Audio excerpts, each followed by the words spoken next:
jokers, that Trump is trying to bring peace, to the Christians. I do want to ask you about the Middle East. The U.S. did launch strikes against ISIS forces in Nigeria. That was Christmas Day. Partly due to the killing of Christians in the West African country, the U.S. is working with Nigerian officials to carry out those strikes and also to monitor the situation now. The president called these strikes powerful and deadly. Congressman, you've been a leader on this issue. You worked to stop the persecution of Christians. You have worked to do this around the world. You visited Nigeria. You met with many officials on that issue. Tell us more and give us your reaction to the strikes that were carried out Christmas Day. Well, again, President Trump, he's not trying to bring war to Nigeria. He's trying to bring peace and security and stability to this nation. Christians have been getting slaughtered in Nigeria since 2009, estimates in between 50,000 to 125,000. Christians killed this year alone, 7,000. On the ground, it is more dire than you could even imagine seeing this in person, meeting mothers who have lost all of their children, just murdered right in front of them.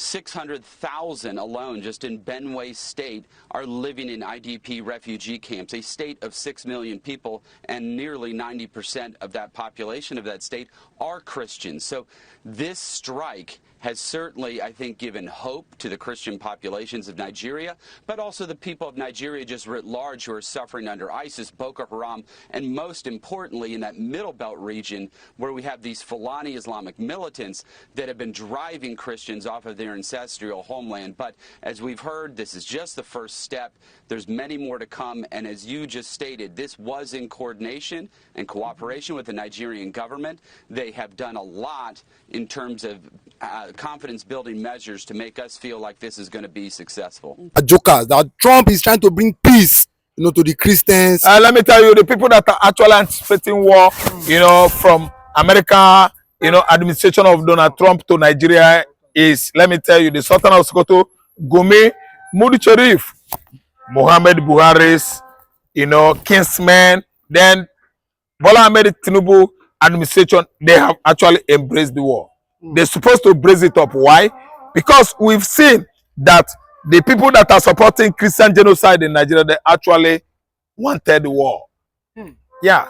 That's why America actually turned into hellfire, northwestern Nigeria or Sokoto forest. That was 5, 4, 3, 2 days ago. The whole forest of northwest were turned into hellfire, where the camp of the Lakarua, the newly introduced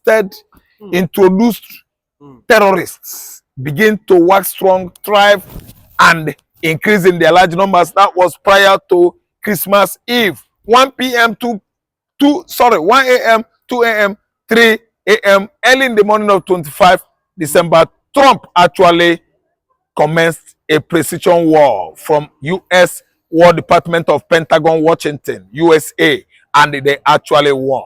It was no news. It was nothing like a stringent, very difficult, ardent adventure.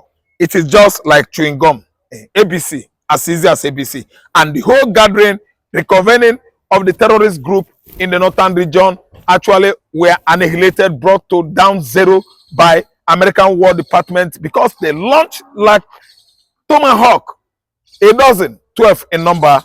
And let me tell you, as the lean boy and fat boy of atomic bomb, America dispatched into Nagasaki, Japan, Nagasaki and Hiroshima in 1945. That was how America dispatched 12, let me say, a dozen of Tomahawk missile into Sokoto forest, northwestern Nigeria, and all the camping ground, reconvening of the terrorist group in northern Nigeria were neutralized, brought to zero level. They were all died, murdered by America Tomahawk launch from the Gulf of Guinea before Bight of Bonny.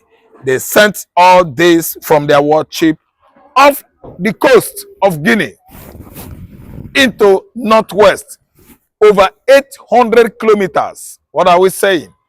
The military, the Nigerian government under the Department of what? Under the department of, let me say, Aso Rock, the presidential villa. They were asleep when Tinubu was awakened. They woke Tinubu up and he read American military operation in the northwestern Nigeria accomplished successfully. That was a good mission. And Trump administration carried the day. They are victorious and no more. We are not going to be apprehensive of what is actually happening at Sokoto Caliphate. Fulani Caliphate is down. And Sadano Sokoto is deposed. He's on the run. We've not known his whereabouts since 5 days now. America has come.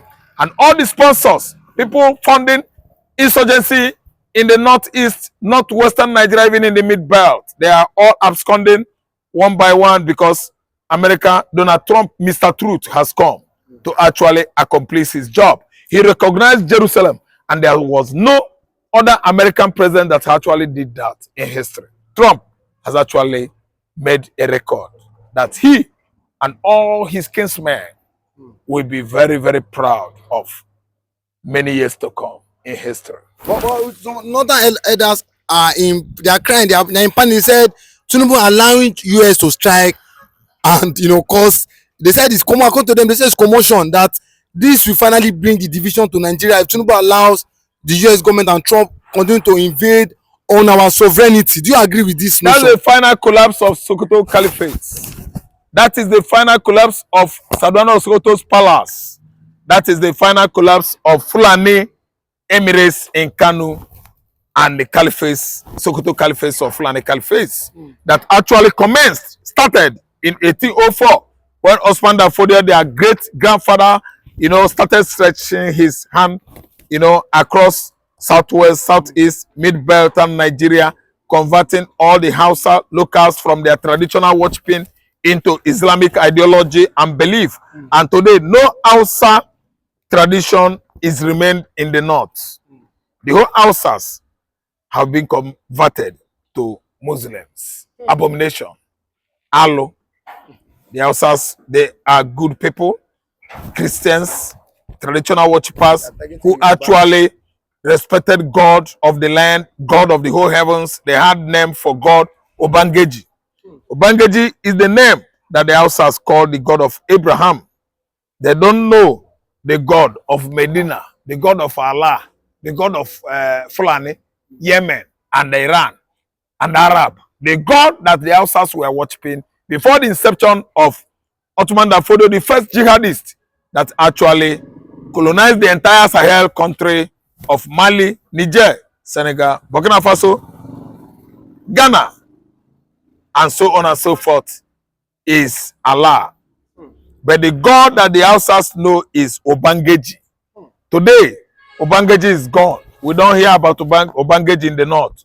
We are hearing about Muhammad, Prophet, Allah, Muhammad, Sheikh, Chehu. Listen and listen good. The Hausas are going to take back what belongs to them. All their ancestral history, artifact, and most of their historical portions or land are going to be brought back. They will recover all of them and make sure that they chase the Fulani Janjaweeds back to Timbuktu, Mali, Senegambia, where they come from. The Hausas are true African Negroes with traditional, inclination.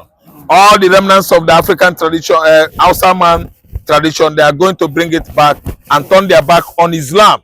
Islam is from Medina. Islam is from Mecca. Islam is from Saudi Arabia. Islam is from Sudan. Let me tell you, one event happened in 1980-81. That was assassination of Anwar Sadat. Anwar Sadat was the Egyptian president that was killed by radical Islamists in 1980-81. Why? He restored ties with Israel. He said, why are we fighting Israel, our brother? Israel, our brother, is just like a problem. Boy, painful boy, in between our two testes, stroke room. Why are we not making friends with them? So that peace will reign in Middle East. They allowed it in 1980-81. the whole Israel and Egypt begin to romance themselves in trade, in economy, industrial, and other social activities. What happened? The Islamic radicalists, sponsored by Hosni Mubarak, attacked Anwar Sadat. He was assassinated in 1981. And let me tell you, till today, no peace in that country until in 2011, when Arab Spring ensued, commenced, and Hosni Mubarak was deposed. You see it, the same Israel, Zionists. Zionists is in control of the entire Middle East Europe. And that was why the Zionists, the state of Israel, fought 7 Arab countries in a row and won. They are there staying strong, waxing strong till today, using what is called modern war precisions. That even America is fidgeting today. Anytime they attack, come out or come back successful in the state of Israel, America will come out and voice out on social media. It could only be Israel. It could only be Israel. You see, Israel is waxing strong. Nigeria is going down because we have the Chua Arabs, the Fulani Janjaweeds, romanced by the Arab Yorubas, you know, conniving with Fulani as their brothers and sisters. That's why Nigeria is not moving forward. But I'm telling you that tomorrow, America is the greatest allies of the Israeli nation. And today, Fulani terrorists, herdsmen, bandits, Lakarua, Al-Shabaab, Boko Haram, ISWAP, their end has come. Washington launched the worst military strike in the history of Africa. Successfully, they decimated the Sokoto Caliphate. Fulani Caliphate, where the terrorist organization, Sahel terrorists, pitched their tents and camp. Fulani terrorists has flopped. As Anoda Sokoto is down, he has fallen. Biafra will be the next nation to be declared as a nation after Somalia. Tinubu, because actually you will find out that Somalia as a population is no more than Lagos State. But we're talking about the whole Igbo nation, the most populated tribe in Africa. Go and do your research and case studies and come to me. The most populated race in Africa is Igbo. Do you know how many? We are getting to 100 million. And Somalia, that is from Somalia, are not up to 20 million people. Benjamin Netanyahu has actually signed referendum in support of Somali Republic that has been ceded from Somalia. And you see Donald Trump, his greatest friend, companion in the world. I mean, the greatest, the most celebrated friend of State of Israel in the world today is United States of America under the administration of Donald Trump. I'm not trying to say that Joe Biden supports Israel. No, he was playing politics. But look at a man that actually recognized Jerusalem. That is Donald Trump. Now, Trump today actually said Jerusalem is the capital of Israel. Joe Biden actually said in conjunction or collaborating with Obama to say that Tel Aviv is the capital of Israel. Tel Aviv being capital of Israel, what about Jerusalem? Jerusalem is occupied by infidels. Yeah, the uncircumcised fellows, the hidden. Yeah, they collaborated together promoting heathens, occupying Jerusalem. While Donald Trump came and paid, incentives to occupants of Jerusalem, settling all of them, running into billions of dollars to what? Disembark, relocate from Jerusalem into their Islamic world, Arab world, to sit away from occupying Jerusalem. And today we are seeing another stage of religious racial war going on, and Israel is in support of Somaliland that is carved out from Somalia, together with United States of America, the greatest ally of State of Israel that actually ensued in 1948. Let me tell you, Donald Trump has done what no American president has ever done in history. Look at Biafran nation. Biafra is almost 80-something to 95 million. The whole Igbos, and if properly investigated in the axis of Gabon, Cameroon, Equatorial Guinea, Central African Republic, and Congo, Igbo race is over 110 million. But today, they are recognizing Somaliland out of Somalia. Why? The world politics is not favoring the Igbo race because of the kind of politics played by Yoruba, Arab, and the Fulani Janjaweeds.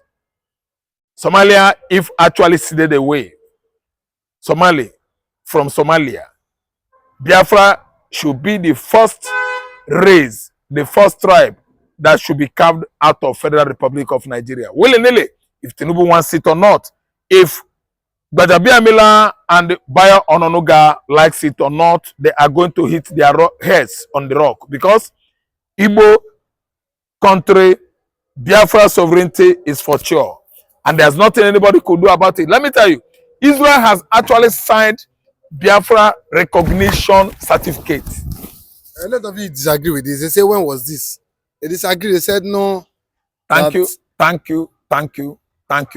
In 2021, Nnamdi Kanu was illegally renditioned from Nairobi, Kenya, and that was when Israel began to show concern and much attention to the state of Biafra. It was a country that Israel abruptly, let me say, legally supported from 1967 to 1970, 71, 72, even up to 73, when Arab-Israeli war was raging in the Middle East Europe.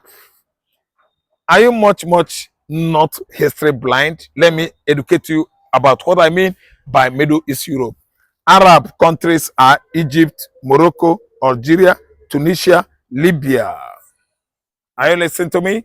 And they were all in conjunction with Egypt fighting Israel when Nigerian Biafran civil war was raging from 1967 to 1970. At the end of the day, it was actually declared that no vanquish, no conqueror. Why? Because of the kind of resilience, determination, and the commitments. You know, the Igbos, the local tribes of Igbo man, actually indicated in that war that lasted for 36 months. They were very strong. Nigeria could not bring them down. And at the end of the day, no conqueror, no vanquish. And the Israelis were busy defending their country because the Arab world actually attacked Yom Kippur. That was the war then.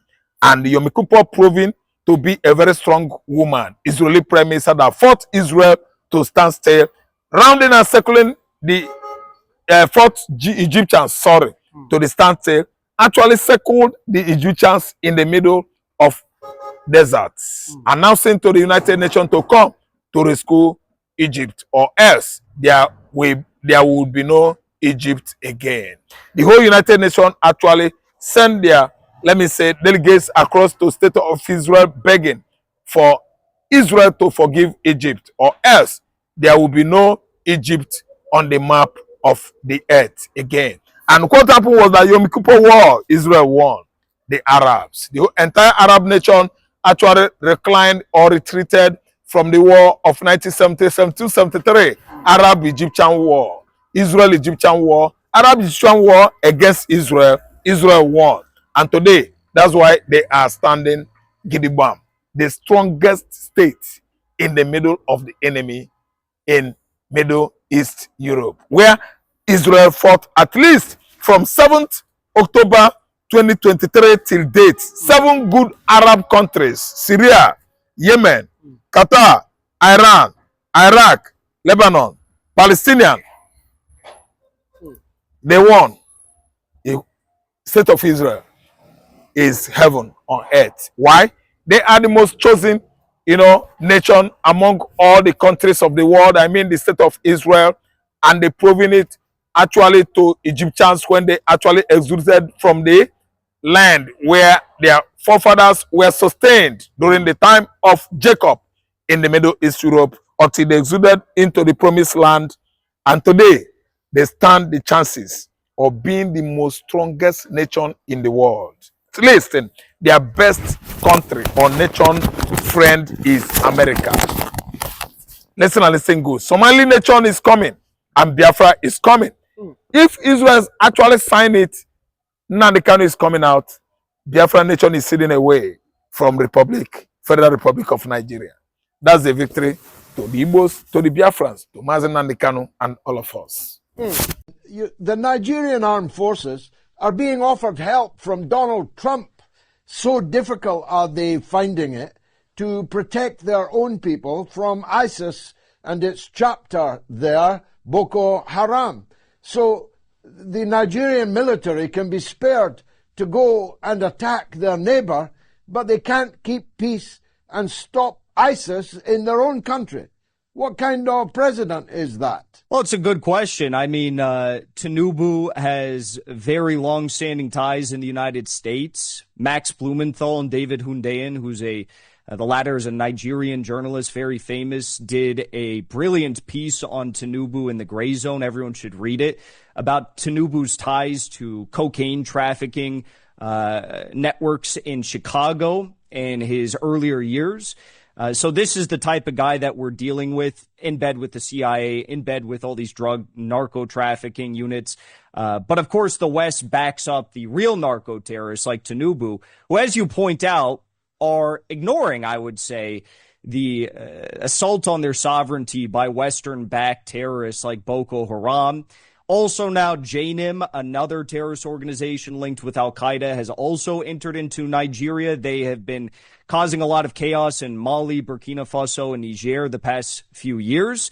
And what is the goal here? Well, the goal is to try and take as many of the resource-rich regions in these countries, in particular in Nigeria, and the U.S. will cry foul. They'll say that Christians are being genocided, even though Christians and Muslims are being killed in both very high rates. Actually, far more Muslims are being killed than Christians in Nigeria.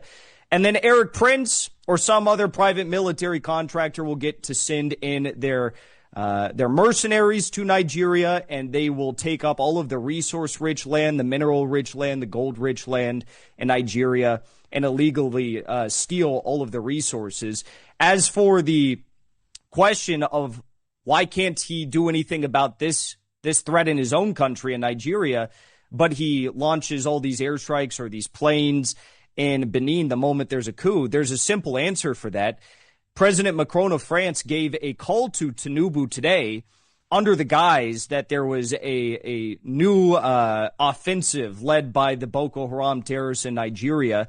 He made an emergency call, and apparently it wasn't about Boko Haram, because if it was, I'd imagine those fighter jets would have been used to do targeted airstrikes, hopefully on the terrorists, but instead they were used to go into violate the sovereign airspace of Benin and presumably strike the coup leaders. Now, as you mentioned, Narco Rubio and his administration are again steaming towards Venezuela. The Dwight D. Eisenhower aircraft carrier has withdrawn from port in the last few hours and begun steaming towards the Caribbean. The shills of Narco Rubio are trumpeting that it's on, that Operation Southern Spear against Venezuela is on.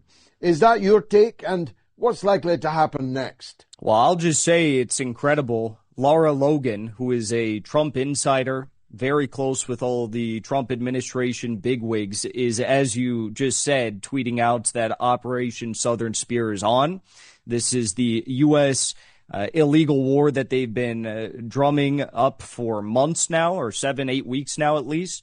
And tomorrow in Caracas, I believe, because what is today? Is today the 7th or the 8th? So it's on the 9th and the 10th, we're going to see about 5,000 to 6,000 people from all across the world standing in unison with the Venezuelan people travel to Caracas and participate in 2 days of major events to try and voice their opposition for this illegal war, which is a total sham if it's being under the guise of combating narco-terrorism for many reasons. But of course, the biggest and most recent reason of all is Trump just pardoned Juan Hernandez, the former president of Honduras, who is sitting in a U.S. prison cell for the next 45 years as a result of his involvement and directing of a massive narco network out of Honduras while he was president.